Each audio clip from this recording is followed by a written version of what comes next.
lamɛnbagaw foli ni waleɲuman dɔn o bɛ di aw kelen-kelenna bɛɛ lajɛlen ma aw minnu bɛ aw ka danaya da anw kan sanga ani wagati foli ni tanu ni k'o di aw bɛɛ lajɛlen ma k'a yira k'a fɔ ko ni aw ka kunnafoni kɛnɛ segitɔla ye.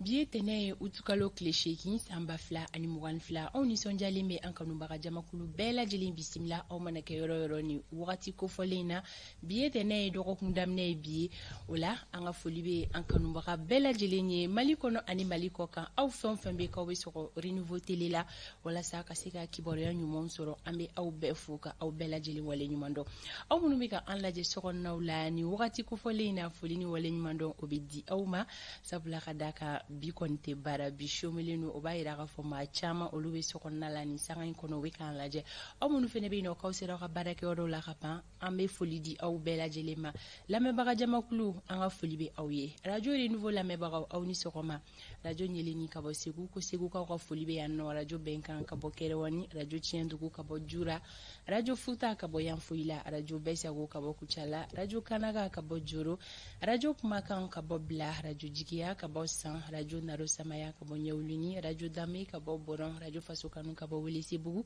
radio ciba fm ka bɔ kati falajɛ radio nema fm ka bɔ kasaro radio tolérance ka bɔ mopti radio miracle fm ka bɔ buguni radio kusata 2 ka bɔ jalakɔrɔbugu radio altagadum ka bɔ sigaso site internet mali bamada ka bɔ faransi radio mamelon ka bɔ kebilakaw fɛ yen nɔ ka fara tamani kan maa minnu sɔgɔlen no an ka page facebook kan renouveau fm renouveau télé page kan an ka foli bɛ bɛɛ lajɛlen ye ko bɛɛ k'i bisimila bi tɛnɛ renouveau matin ale kan bi kɔni ye tɛnɛ ye an ni idrissa siribe janjo masa bɛ ɲɔgɔn bolo an ni ale bɛna baara in kɛ ɲɔgɔn fɛ sɔgɔmada in na yanni an ka don kunnafoniyaw kɔnɔna la an ka dibila baarakɛbagaw an bɛ u fo u ye labɛnw bɛɛ lajɛlen sigi sen kan sɔɔni kibaruyaw an bɛna o da an kanubaga jamakulu bɛɛ lajɛlen tulo kan janjo i ni sɔgɔma Fanta i fana ni sɔgɔma janwali awali jam sa hɛrɛ kori hɛrɛ sa omi shere janjo nawani sinafo ka di miyanga kan ma mi fo Fanta ni an b'a lajɛba musomanw ni cɛmanw fo Mali kɔnɔ an n'a kɔ ka sango i da sera ma bi ye donba ye o kama bi donba a bonya n'a barika o kama anw ka jamana marabaw ye a kanu walasa ka bi di kumana furuba kɛbaw ma a ka hali kɛnyɛrɛ ye kɛbaw min bɛ tali kɛ bato minnu n'olu kɛra suw kɔnɔ o sɛgɛn o farikolo lafiya bɛ se ka kɛ cogo min na an ko n'a ta bɛɛ o bato kɛlenw ni wulikajɔ ba minnu fana kɛra walasa ka hakili fana k'o lakɛ ka i k'a dɔn ka wasa sɔrɔ o taamala ɲuman ye kibaruya ni kunnafoniya de o de y'a to an fana ye layidu ta ka kibaruya ni kunnafoniya kɛnɛ k'o sigi lajɛbaw ye siga foyi t'a la janjo masa ni kɔni ye laada ye hali don minnu tɛ baara jɛmukan in kɔni a bɛ latɛmɛ kanubaga bɛɛ lajɛlen min b'a to bɛɛ bɛ se ka kibaruya ɲuman sɔrɔ k'i to i jabala la i bɔra k'i da don a la bi kɔni ye donba ye o la surɔ duwawu minnu kɛra an bɛ ala wele ala k'a bɛɛ lajɛlen minɛ donba sugu jumɛn de ko don a bɛ fɔ min ma ko asura janjo an bɛ ala wele ko ala k'an fara kunnadiya jɔn kan ala ka ɲinan san diya an bɛɛ lajɛlen na k'an kisi ka bɔ bana jugu tɔɔrɔ ma maa minnu fana bɛ bana dilan kan ala ka bozo duwawu minɛ janjo o ma bozo duwawu différence bɛ duwawu dɔw cɛ an bɛ ni bozo ye duwawu janjo kana soli k'an provoquer sa sabali sa janjo ni bozo ye duwawu kɛ a b'o duwawu ma cogo di o tuma bozo ni mɔgɔ tɔw différence ye jumɛn o tuma fila duwawu ye duwawu sugu jumɛn janjo janjo i sera sabali ayiwa k'ala ka duwawu kelen bɛɛ lajɛlen minɛ an ye su minnu fana don ala ka kɛ baraji ye sɔɔni i ni kanubagaw na ɲɔgɔn la sɔrɔ don kibaru ale kɛnɛ kan o idrissa siribe janjo masa ko kunnafoni dugu jɛra bisimila Fanta kunnafoni dugu jɛra y'a fɔ cogo min na an b'i fana fo kosɛbɛ k'a fɔ i ye kuma san mana caya an ka jɛ ka seli ɲɔgɔn fɛ ani i k'a dɔn alisilamɛw kelen-kelenna bɛɛ lajɛlen a ka kan an k'an sinsin ka baw asura ye don n'a belebele dɔ ye min n'a bɛnna bin dɛnɛ yɛrɛ ma o fana ye don belebele duwakun daminɛ na sango i k'a dɔn Muhamadu diinɛ kunkanko kibara ɲɛdɔnba jɔnjɔn ka bɛɛ i k'a dɔn jaminɛ kalo tile 10 ma o ye bin dɛnɛ ye min ye san kalo i k'a dɔn k'a fɔ a kalo fɔlɔ ye nin y'a san kalo fɔlɔ ye tile 10 n'o ye hijira san ye san 1444 bi fana ye k'a dɔn utukalo tile 8 ye san 2022 renouveau filɛba minnu n'olu bɛ Fakɔ minnu fana bɛ fala kɔnɔ cɛkelenbugu ni waati na nin bɛɛ lajɛlen bɛ Joyila marabolo ko fɔ wa minnu n'olu filɛ i k'a dɔn k'a fɔ min ni o ye forêt yɛrɛ min ni a bɛ susa ko fɔ aw minnu bɛ nin danganda in na sɛbɛnni kɔrɔ ni Amdalayi ni minnu bɛɛ lajɛlen bɛ Joyila région maaw ni k'olu ko fɔ an b'a fɔ k'aw ka a kɔrɔ bɛɛ baw kibaruya kuma selen ye de aw minnu bɛ k'an lajɛ Mali fantan 4 bɛɛ lajɛlen nɛgɛ ɲɛ 7 ye 20 ani i k'a dɔn k'a fɔ 6 sɔrɔ sanga jateminɛna na an bɛ bisimila di aw ma kunnafoni takuru fɔlɔ o kɔnɔ.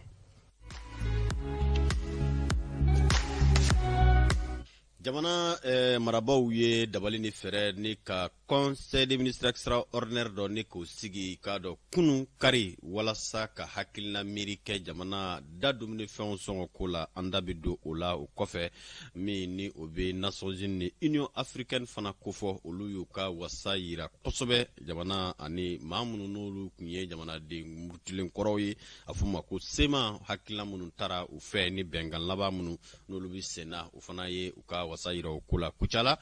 an ka polisiw bɔtɔ i k'a dɔn lakana baara kɛra dɔw la o kɔni ye gɛlɛya dɔw lasɔrɔ ninnu ye kunnafoniyaw la kumabaw ye an da bɛna don minnu na an b'a fɔ k'aw bisimila i n'a fɔ kunnafoniyaw daminɛ na cogo min na an ta ko bila dagirinda la i n'a fɔ an y'a yira o la k'a fɔ Union africaine na ani Nations Unies ko olu nisɔndiyalen don bi Mali gouvernement ni maa minnu n'olu ye an ka i k'a dɔn jamanaden dɔw kun ye n'olu kɔni kun ye muruti fari boloda waati tɛmɛnen na o k'a fɔ u ka yirama hɔrɔnya ka di u ma sigikafɔw n'a sɔrɔ a sigiw kɛra ka mɛn ka caya kosɛbɛ nin waati laban in na bɛnkan sɛbɛn min n'a fɔ ma ko accord pour la paix et la réconciliation au Mali min ni ale kɔni sɛbɛn fura kɛnen don ka bɛn ni ka o badabada boloda walasa ka da don a ko la kosɛbɛ Bamakɔ n'o ye Mali faaba ye sigi kɔni kɛra kalo tile fɔlɔ ka bila tile 5 o la san 2022 n'o ye maa ɲɛmaw minnu n'olu bɛ nin jɛkulu fila bɛɛ lajɛlen na sema ani gouvernement olu kɔni ka hakili falen ani ɲɔgɔn bilasiraw ani walasa jamana yɛrɛ bɛ se ka kolo suma cogo min na bɛn kɛlen don ko dɔw ka taalen ɲɛ don n'a nataw la don ko minnu n'olu bɛ kɛ sababu ye maa sigiyɔrɔma 26 i k'a dɔn maa minnu n'olu kɔni kɛlen don kumana ka ye ko olu ye kuru marafatigiw ye olu kɔni bɛna ta walasa kumana k'u don jamana baara o la jamana baara minnu n'o bɛ tali kɛ olu masiri taba baara fɔ ka se i k'a dɔn jamana yɛrɛ baarada wɛrɛw olu ma waati minnu n'u hakiliw la kɔkɔra waati minnu fana ni jamanadenya yɛrɛ kɔni i k'a dɔn o ni fiyɛra u la u ka se ka sɔn o ma o ye bɛnkanba ye min na tanna kosɛbɛ diɲɛ kulu dɔw fɛ sango Nations Unies ani Union africaine. Kunnafoniko nasiraw la hali bi ni waliya kelen in kunkɔrɔ an b'a yira o la k'a fɔ a kɛra sababu ye a fɔ ma ko ninkura ani taabolo kura walasa ka se ka nin ko ninnu bɛɛ lajɛlen sigi sen kan juma nka fɔ ntɛnɛn ka taa bila fɔ juma don la Mali gouvernement n'o bɛ furancɛ fanga gouvernement kofɔ ani maa minnu n'olu tun ye jamanadenw kɔrɔw ye nka fɔ jamanadenw ye minnu ni olu ye maamurutilen kɔrɔw ye olu kun ka nin ka sigi in kɛra sababu ye DDR n'a bɛ fɔ ma ko désarmement démobilisation réinsertion a kun ti dɔwɛrɛ ye maa kofɔlen ninnu ni jamanadenw do kumana o lajɛyara u kɔni ka laɲiniw bɛ se ka lata bala cogo min na nka o laɲiniw bɛ ta bala nka minnu bɛ a la a bɛ kɛ ni jamanadenya yɛrɛ kɔni kumana jamana sariyaw labatoli ani jamana yɛrɛ k'a dɔn a sariyaw olu latɔbɔtɔli o ye maa 26 minnu ni olu kɔni bɛna ta walasa ka u don an ka jamana baaradaw olu la ni bɛna kɛ sababu ye ni ka kumana bɛnkan sɛbɛn min ni gɛlɛyaba tun bɛ a ko kɔni kun sigili sen kan ni ka fura sɔrɔ o la sigi in kɔnɔna na anw ka ciden kɛrɛnkɛrɛnnen Amadu Jara tun b'a kɛnɛ kan a ye kibaruya dɔw salo k'olu fara ɲɔgɔn kan an ka jɛ ni ka ɲamada o fɛ.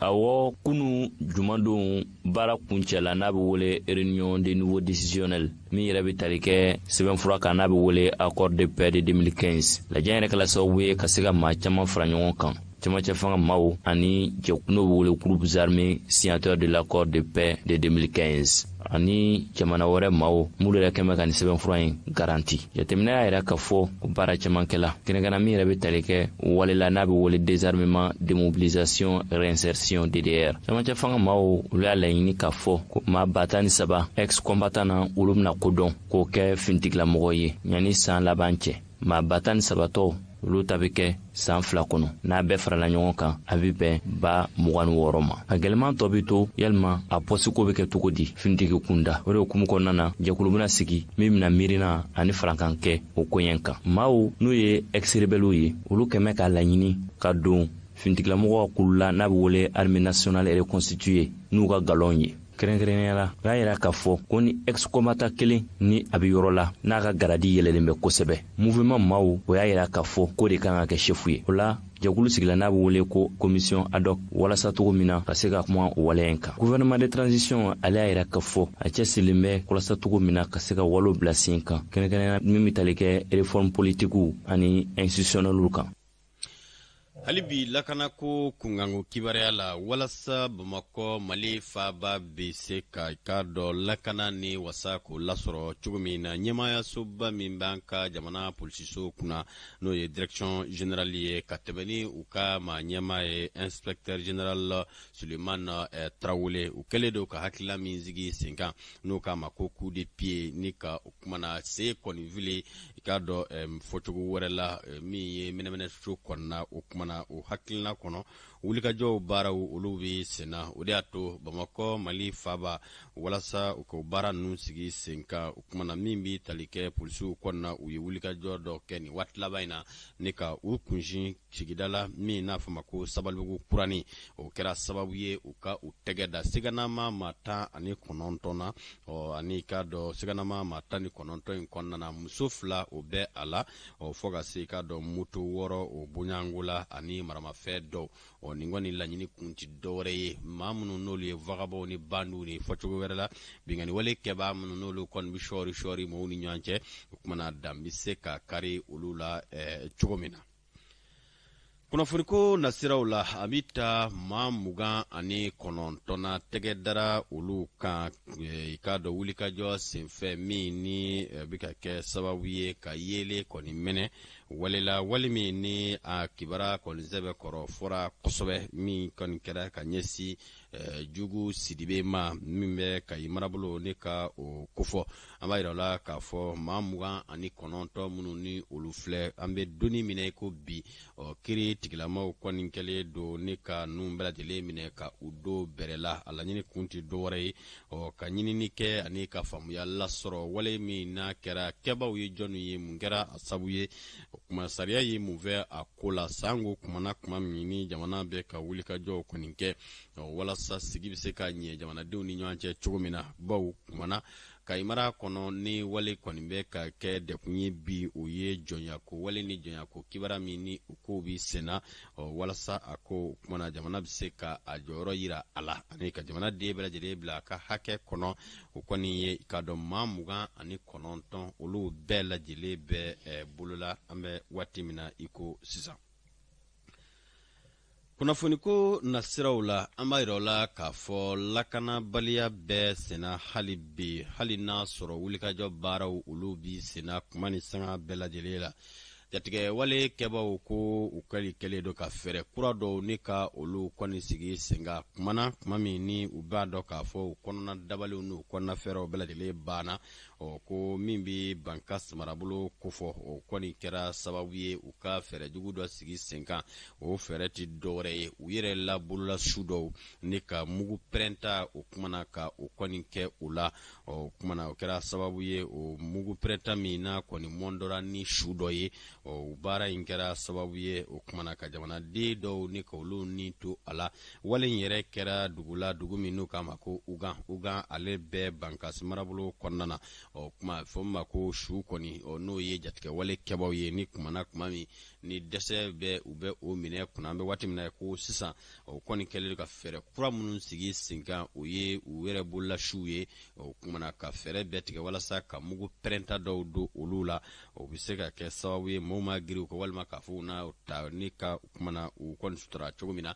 ni wale in kɛra bankasikaw fɛ yen nɔ o kumana bankas dugu min na u kan ko fɔ a kɛra sababu ye ka maa 10 bonyango olu kɔni bɛɛ lajɛlen kɔni bɔnɛ u ni na o kumana kuma in n'u gɛrɛla su in na maa 10 bonyango o mugu pɛrɛnta in kɛra sababu ye ne k'olu bɛɛ lajɛlen kɔni bɔnɛ u ne k'a dɔn u ni na o b'a yira k'a fɔ bɛɛ ka kan ka i kɔlɔsi i k'a dɔn fɛnw na fɛn mun n'aw y'a ye n'a tɛ sugu dɔn a la ka bɛn karima san utukalo tile 7 san 2022 nɛgɛ ɲɛ 10 ani 5 waati maa minnu n'olu ye i k'a dɔn an ka wolomasiri taba minnu sigiyɔrɔ bɛnlen don tesitikaw olu fɛ yen nɔ olu kɔni ye i k'a dɔn binganiwale kɛbaw kɔni wulila ka si u ma nka an ka wolomasiri tabaw ye dabaliw ni fɛɛrɛw sigi sen kan walasa u kumana ka binganiwale maa ninnu ni ka u kumana fɛɛrɛ bɛɛ tigɛ walasa u ka bingani kana kɛ sababu ye ka dekun kɔni lase nka o n'a ta bɛɛ lajɛlen min bɛ tali kɛ binganiwale in kɔni a labɛnna walejugu kɛbaw olu fɛ n'o ye jatigɛ wale kɛbaw ye kɛra sababu ye n'a fɔ kunnafoniya kibaruya fɔlɔ minnu n'olu bɛ senna ka maa minnu n'olu ye binganiwale kɛbaw ye ka maa 5 olu kɔni bɛɛ lajɛlen olu fa maa moto 3 k'olu tiɲɛ nka an ka wolomasiri tabaw fana maa 4 k'olu bɔnna u ni na maa 2 olu banana mobili 3 olu fana latiɲɛna fo ka se moto 2 ma maa 2 olu kɔni i k'a dɔn banana fana minnu ye sigida denw ye a bɛ fɔ minnu ma ko civiliw kibarako nasiraw la an bɛ an kunsin kuri ani kucala ani ɲɔgɔn cɛ ka bɛn ni ka dɔn minnu n'u bɛ tali kɛ polisi ɲɛmaayaso fana ka bataki ye yɛrɛla k'a fɔ min bɛ kalo tile 7 ko fɔ n'u bɛ kunungo yɛrɛ ko fɔ nɛgɛ ɲɛ 10 tɛmɛnen sanga 30 bonyango min bɛ an ka i k'a dɔn polisilaka minnu n'olu bɛ taama ka taa se walasa ka lakana lasabati kumana an ka jamana bɔda la dugu la n'a fɔ ma ko sona olu kɔni segitɔ u kɔni binna jan min kɛra sababu ye ka polisi 5 k'olu bɛɛ lajɛlen kɔni i k'a dɔn bɔnɛ u ni na minnu n'u bɛ tali kɛ 3 ye k'olu kɔni ɲamatuna bɛ waati min na i ko sisan a yirala k'a fɔ wulikajɔw bɛ senna i n'a fɔ polisi ɲɛmaakaso ka bataki b'a fɔ cogo min na walejugu kɛbaa minnu n'u kɛra nin wale in kɛbaa ye n'a sɔrɔ u ma se ka ladɔn u bɛ se ka ɲini ni dabaliw ni fɛɛrɛw ye cogo min na maa 5 o kuma polisiw la olu kɔni ndaɲana maa 3 olu ɲamatuna nin kɛra wale min n'a kɛra kucala ani kuri o ni ɲɔgɔn cɛ kuma min maa minnu n'olu tun bɛ sona o pɔsu la u bɔtɔ kɔ u ka baara kɛyɔrɔ la n'o bɛ lakana ni ka o kofɔ polisi maa minnu n'u fɔ a ma ko 22e promotion minnu yɛrɛ tɔgɔ dara ala ma hinɛna contrôleur général Falayi Keyita la olu kɔni kɛlen kɔ k'u kali k'u siɲɛ jamana ɲɛmaw ɲɛkɔrɔ polisiya baara olu bɛɛ na kɛ n'i k'a dɔn jamanadenya ye ani n'a fɔ sariya y'a fɔ cogo min na ka bɛn ni o wale in ye min ni u ye wasaba sɔrɔ o la u fana ye jama lajɛrɛ dɔ ni ka o sigi sen kan ka o kuncɛ ni k'a dɔn k'a fɔ hakilina di caman ani kunnafoni wɛrɛw ye min n'a kɛra Bamakɔ a nka fɔ a ɲɔgɔn ye kɛ soba min n'u b'a fɔ ma ko Centre international de conférence n'a bɛ CICB ne ka o kofɔ a kun ti dɔwɛrɛ ye u ka se k'u tɛgɛ di ɲɔgɔn n'u ye kalenga siɲɛ minnu kɛ jamana yɛrɛ tɔgɔ la u bɛ se ka baara kɛ ni i k'a dɔn ladiriya ye cogo min na Umar Koyita n'a ka jatala Mantala Watara tun bɛ Renouveau Télé tɔgɔ la u ye kibaruya min lasɔrɔ an ka ɲamadaw fɛ ni u bɛɛ lajɛlen yɛrɛ kun bɛ t'u jɔ mɔgɔ 235 la officier de policiw la ni muso 40 ɲɔgɔnna olu b'a la ni 22e promotion min bɔra polisilakaw fɛ yen ni a tɔgɔ dara contrôleur général Falayi Keyita olu kɔni labɛnnen don walasa ka se ka baara kɛ faso ye o waleya ani ŋaniya yɛrɛ bɛ dɔn ni su kɛrɛnkɛrɛnlen min ni u y'o kɛnɛ sigi u yɛrɛ kama yanni u ka baaraw daminɛ u kan ka taa yɔrɔ minnu na ni bɛ kɛ généralement san o san n'a promotion donna école kɔnɔ n'aw bɔra dɔrɔn yanni u ka taa u ka poste kura la an bɛ ɲɔgɔn lacɛ yɔrɔ dɔ la an bɛ barow kɛ an bɛ dumuni kɛ an bɛ dɔn kɛ anw minnu donna san polisiya la anw minnu ye denmisɛnw sisan pour que an ka o parrain ka niveau atteint o pression de banque i n'a fɔ jamana yɛrɛ a laɲini cogo min na ani ka tɛmɛ ni polisiw ka baara ye maa minnu kɔni nana nin kɛnɛ in kan olu ye weleweleda kɛ ni ofisier kura ninnu ye u k'u jija k'u jɔyɔrɔ fa jamana jɔli la. an bɛ mun fɔ u ye ka fara o kan directeur tɔgɔ la k'a fɔ anw bɛ yan population de kama ni population tɛ anw tɛ se ka fosi kɛ min wɛrɛ bɛ da o kan o ye baara kɔnɔna na a ma nɔgɔn nka u ye kalekan dɔ fɔ u k'u janto kalekan in na k'u janto polisi sariyaw la k'u janto diɲɛ taabolo n'an b'a fɔ ma ko droits humains. bon n bɛ min fɔ maliden bɛɛ lajɛlen ɲɛna u ni polisiw ka collaborer parce que ni population ma polisi dɛmɛ polisi tɛ se ka baara kɛ donc n b'o welekan de lase population ma u k'u dɛmɛ u ka baara la pour que baara ka se ka ɲɛ u bolo. nin su kɛrɛnkɛrɛnlen kun mali cɛra ni jɔnjɔndi ye maa dɔw ma ani ka tɛmɛ ni artisiw olu ka dɔnkilidaw ye. aya nin b'a kunjɛ o kumana hakili a kɛra nisɔndiya ye min ye ba polisilakaw ye an bɛ foli belebele du kelen-kelenna bɛɛ lajɛlen ma Fanta Tomota b'an hakili jigi i k'a dɔn min ni o bɛ Saka B Sidibe kofɔ min y'a ka cɛsiri kosɛbɛ kɛ an ka jamana polisiw o baara la an b'a fɔ nin kɛnɛ in kan fɔ ka se kɛrɛnkɛrɛnna polisi o polisi n'o b'an ka jamana kɔnɔ nin waati na k'a fɔ nin fana bɛna dansigi kunnafoni tako fɔlɔ la k'a sɔrɔ nɛgɛ ɲɛ 7 sanga 41 sɔrɔ nin waati na Kidalikaw fɛ yen. Idrissa Sidibe Janjo Masa an b'i fo donc kibaru ta ko fɔlɔ o bɛ ɲɔnkiri yan yɔrɔ la mais an bɛ taga ɲɛfɛ ni kibaruya tɔw ye i taga yɔrɔ janyana bi dɛ fo Kidali n'Ala sɔnna projet dɔ b'i bolo ye projet tɛ Mali don siga t'a la Mali don mɛnɛ Janjo mais ka soli ka hakili sama ka taa fo Kidali Janjo ne m'a faamuya dɛ basi foyi tɛ Kidali d'accord o faamuna an bɛ an sɛnsɛn ka taga fulakɛ fan fɛ Sori Ibrahim Diallo ani Sori bɛna ɲɔgɔn lasɔrɔ k'i burankɛ ni sɔgɔma ni o y'a sɔrɔ la Kidalikaw b'an lajɛ kɔni n'Ala sɔnna kosɛbɛ u b'a lajɛ burankɛ Kidali préfet ye wa conseiller aux affaires économiques min fana bɛ yen o fana ye n kɔrɔkɛ ye Mɔmɔdi Kulubali. D'accord k'u bɛɛ lajɛlen ni sɔgɔma Sori ka labɛnw sabatira sɔɔni sɔɔni an bɛna ɲɔgɔn lasɔrɔ.